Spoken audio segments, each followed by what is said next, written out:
Assalamualaikum sahabat Villa.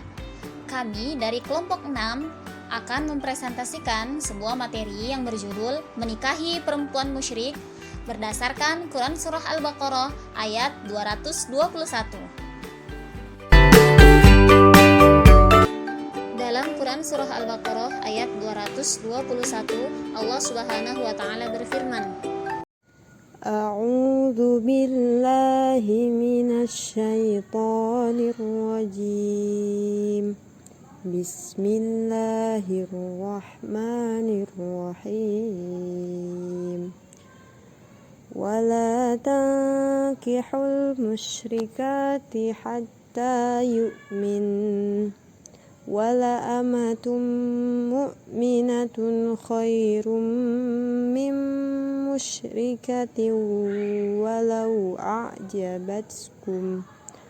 Wala tunkihul musyrikina hatta yu'minu. Wala abdun mu'minun khairum min musyrikin walau a'jabakum. Ulaika yad'una ilan nar wallahu yad'u ilal jannati wal maghfirati bi'idnih wa yubayyinu ayatihi linnasi la'allahum yatadhakkarun. Shadaqallahul azim. Tafsir perkata, wala tunkihul musyrikati, yang artinya, dan janganlah kamu menikahi wanita-wanita musyrik, yakni para wanita penyembah berhala dan semisalnya, seperti wanita-wanita kafir, kecuali para wanita Yahudi dan Nasrani yang boleh dinikahi oleh orang-orang muslim, sebagaimana dijelaskan pada surat Al-Maidah ayat 5. Selanjutnya, wala amatum mu'minatun, yang artinya sesungguhnya wanita budak yang mukmin lebih baik, yakni seandainya kalian menikahi budak wanita itu lebih baik daripada menikahi wanita merdeka namun kafir. Walau a'jabatkum, walaupun dia menarik hatimu, yakni wanita-wanita musyrik tersebut menarik hatimu karena mereka memiliki kecantikan, harta dan kedudukan.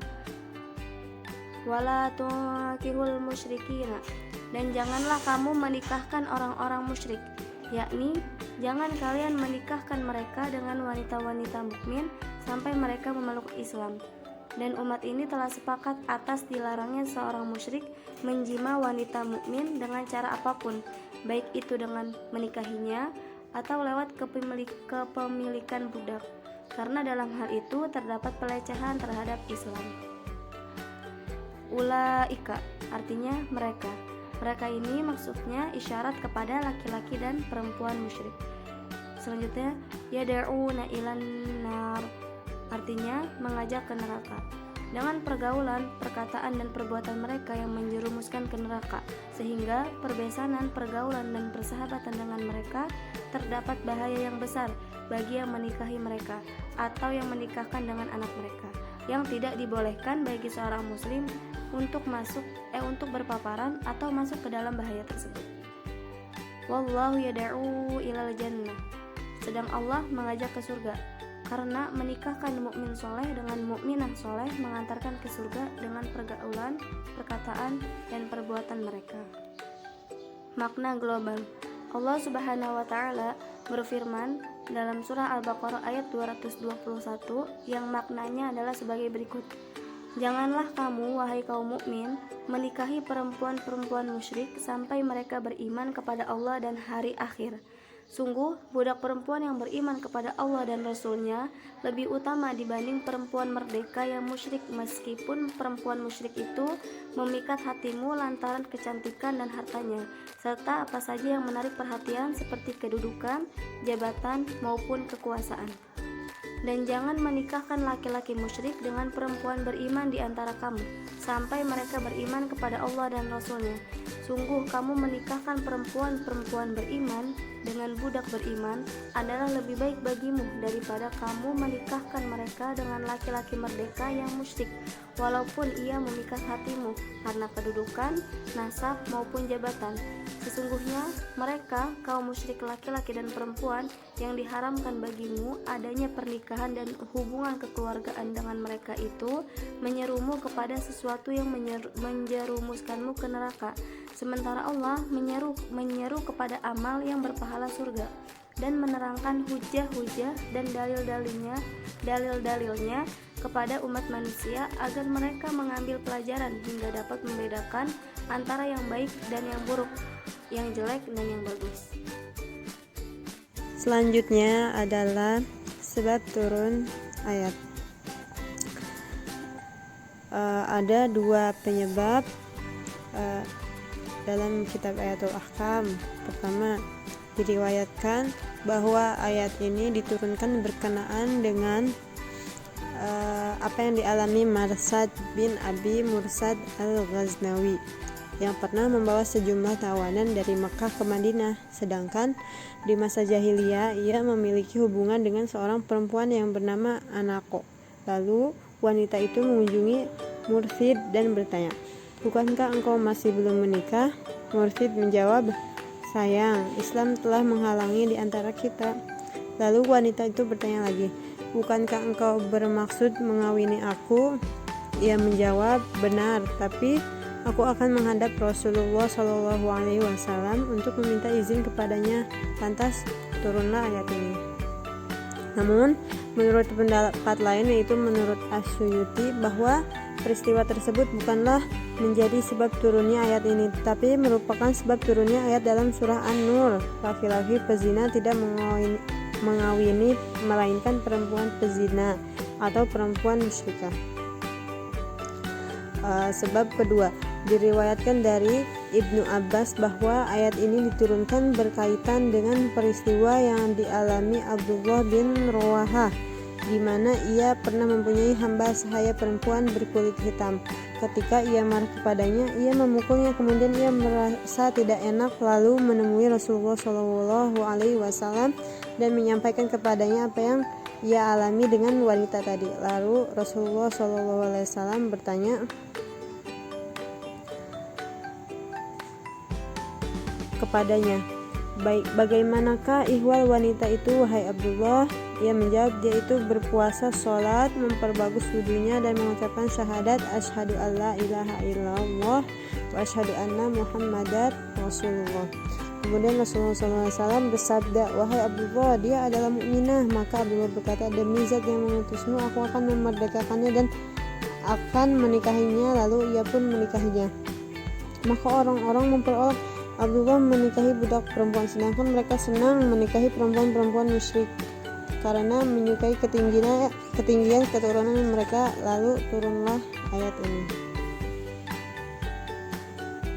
Agam i'rab. Pertama, firman Allah hatta yu'min, Quran surah Al-Baqarah juz 2 ayat 121. Hatta mengandung arti ilah, dan kata yu'min adalah mabni sukun karena tersambung dengan nun niswah atau perempuan pada posisi nasab yang aslinya adalah yu'minan.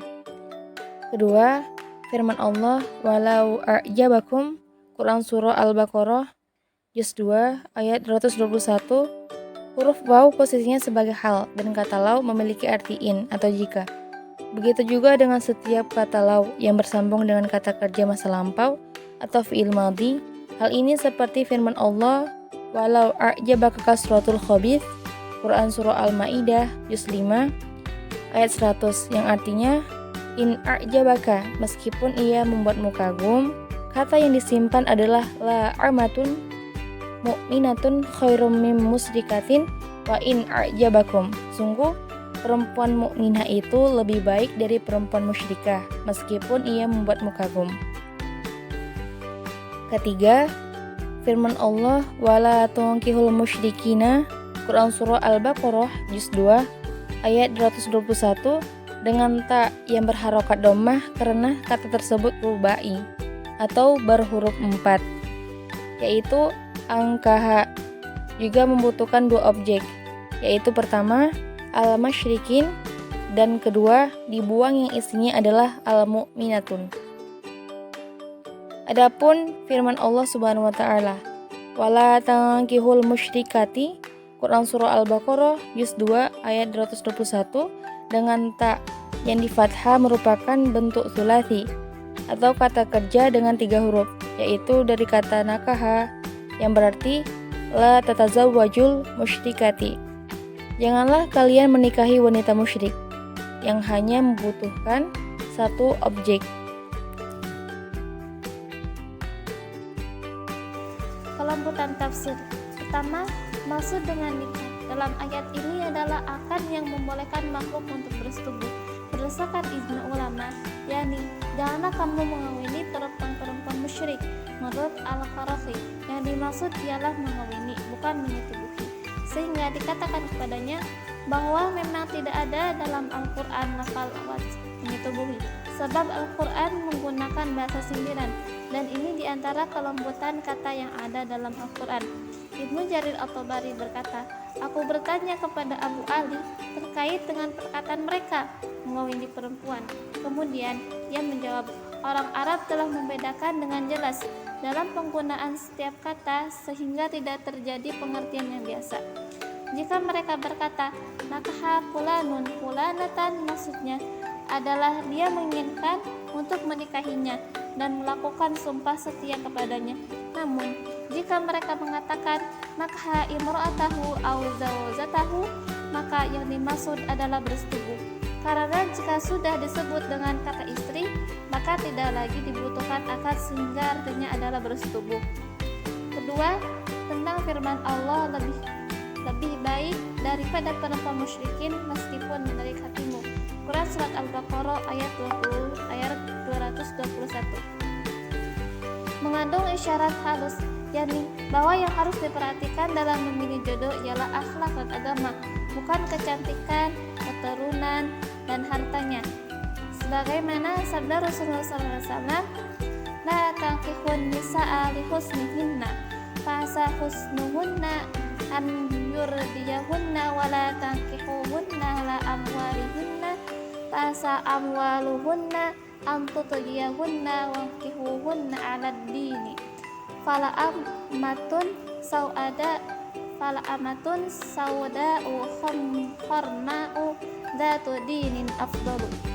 Janganlah kamu menikahi perempuan-perempuan karena kecantikannya, karena bisa jadi kecantikan mereka justru membinasakan mereka.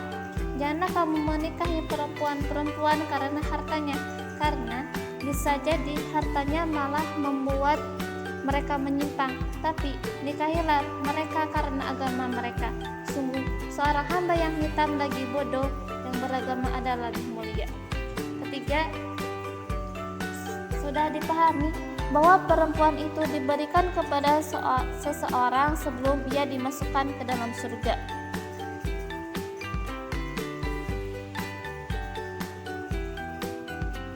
Oleh karena itu, dalam ayat yang lain, lafal pengampunan lebih dahulu disebut daripada lafal surga, seperti di firman Allah SWT, dan bersegeralah kamu kepada ampunan dari Tuhanmu dan surga. Quran Surat Al-Imran ayat 133. Ulaika yad'una ilan nar wallahu yad'u ilal jannati wal maghfirati bi'idnih. Yang artinya mereka mengajak ke neraka, sedang Allah mengajak ke surga dan ampunan dengan izinnya. Quran Surat Al-Baqarah ayat 221. Lafal surga lebih didahulukan daripada lafal ampunan karena untuk membentuk muqabalah berhadap-hadapannya dengan kata neraka. Mereka mengajak ke neraka sedang Allah mengajak ke surga dan pengampunan dengan izinnya. Quran Surat Al-Baqarah ayat 221. Keempat, dalam ayat ini terdapat badi muhassinat lafziyah yang disebut muqabalah, yaitu disebutnya dua makna atau lebih secara langsung, seperti disebut lafal amat, hamba sahaya perempuan, berhadapan dengan lafal abd, hamba sahaya laki-laki, lafal mukminah berhadapan dengan lafal musyrikah, dan lafal jannah surga berhadapan dengan lafal nar neraka. Ini merupakan segi-sisi sastra yang tersusun dengan apik sehingga menjadikan kalimat lebih indah. Perbedaan antara muqabalah dan mutlaq adalah kalau muqabalah berhadapan di antara dua makna atau lebih yang sama kemudian disambung dengan kata yang memiliki arti berlawanan. Adapun ribah hanya pada dua kata seperti awal dan akhir. Allah tertawa dan abaka menangis.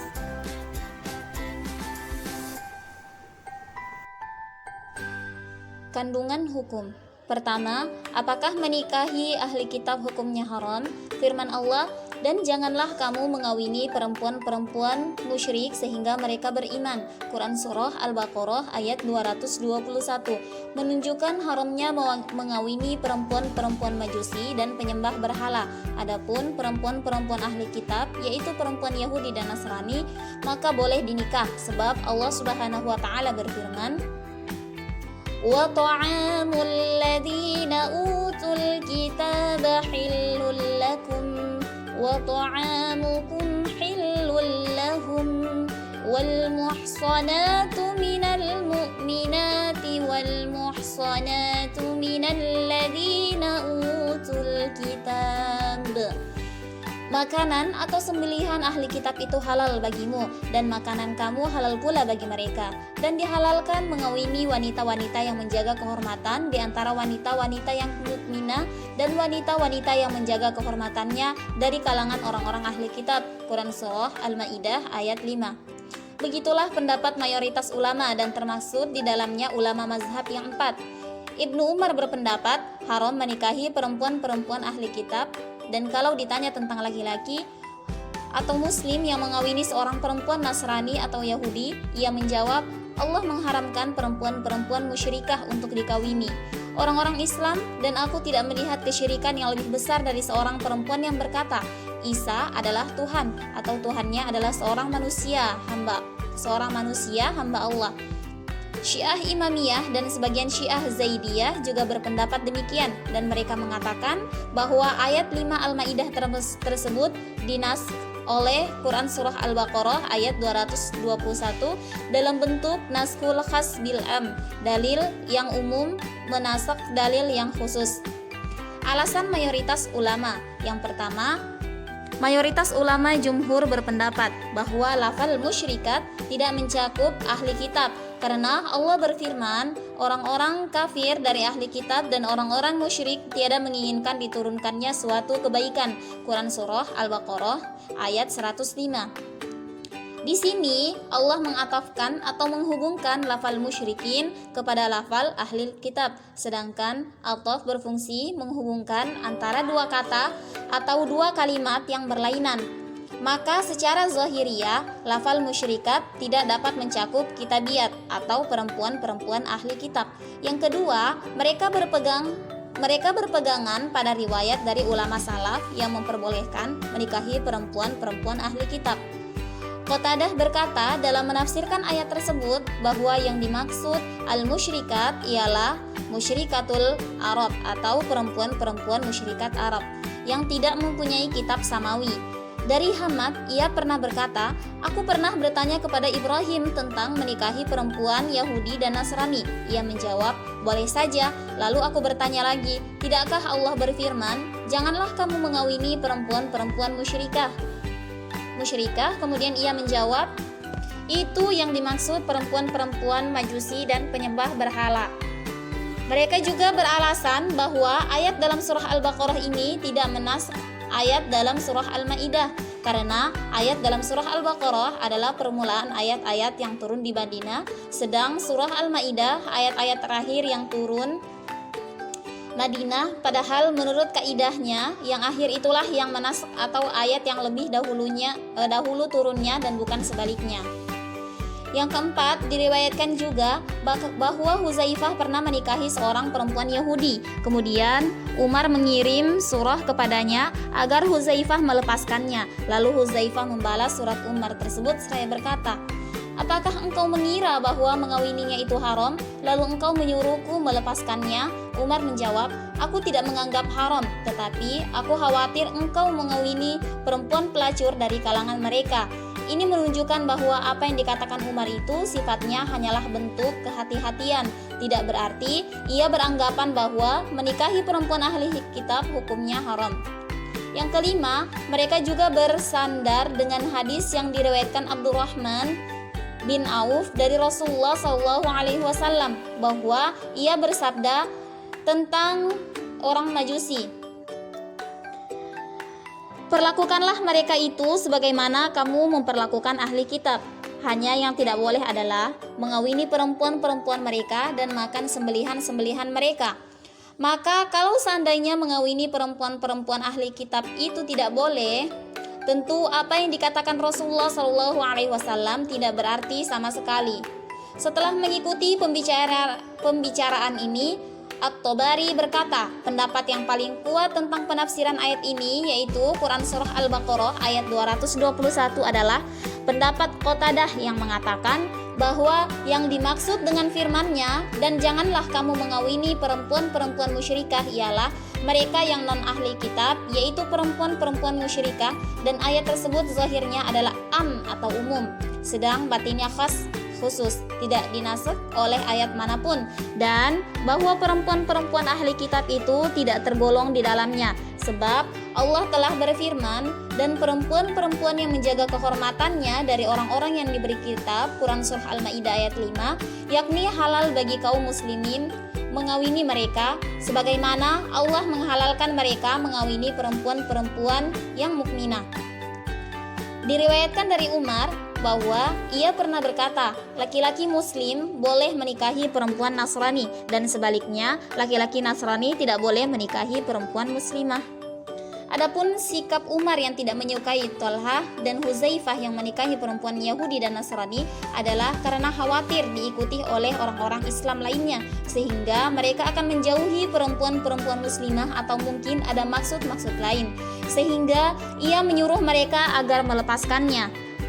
Aku, As-Sabuni, berpendapat semoga Allah merahmati Umar karena ia telah bersungguh-sungguh memperhatikan kemaslahatan kaum muslimin dan mengatur mereka dengan pandangan yang jauh dan demi kemaslahatan, sehingga ia berkata seperti apa yang ia katakan tentang mengawini perempuan-perempuan ahli kitab.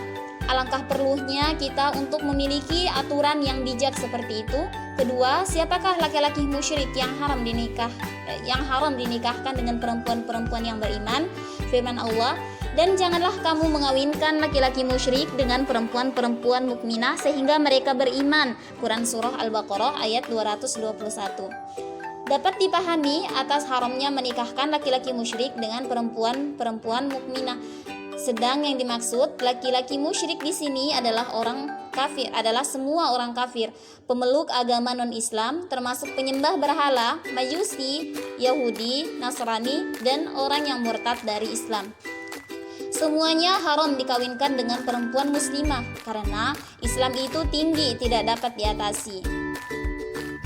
Maka laki-laki muslim boleh mengawini perempuan Yahudi atau Nasrani, sedang laki-laki mereka tidak boleh mengawini perempuan muslimah. Allah Maha Tinggi lagi Maha Agung telah menjelaskan dalam firman-Nya, mereka itu mengajak ke neraka, yakni mengajak pada kekufuran yang akan menjadi sebab masuk ke neraka.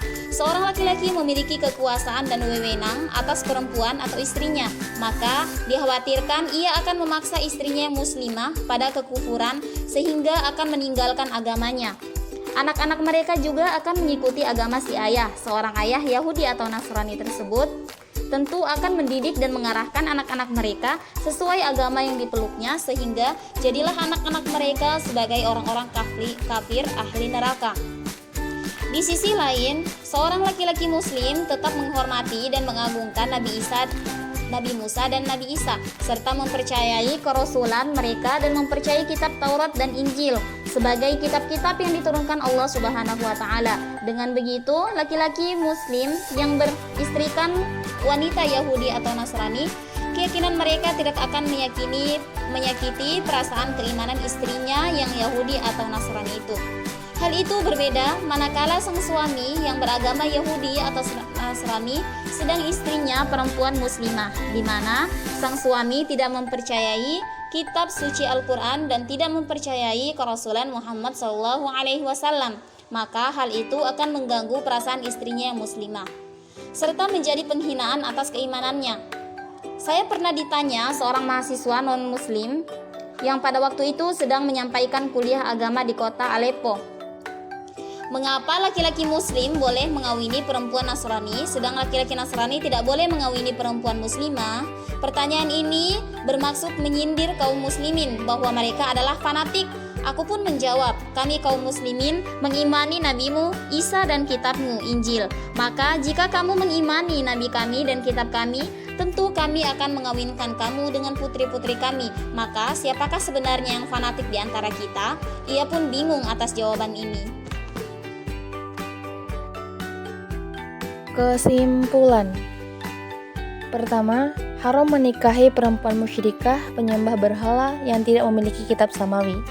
Kedua, haram menikahi laki-laki kafir atau penyembah berhala dan ahli kitab dengan perempuan-perempuan muslimah. Ketiga, yang membedakan di antara manusia dalam penilaian Allah adalah amal kebaikan. Maka seorang perempuan hamba yang mukminah lebih mulia daripada perempuan merdeka yang musyrikah. Keempat, laki-laki muslim boleh mengawini perempuan ahli kitab atau Yahudi atau Nasrani apabila tidak ada kekhawatiran membahayakan atau keimanan anak-anaknya kelak. Sekian presentasi dari kami. Terima kasih kepada teman-teman yang sudah menyimak dengan baik materi demi materi yang kami sampaikan. Jika ada pertanyaan, dipersilahkan. Syukron. Assalamualaikum warahmatullahi wabarakatuh.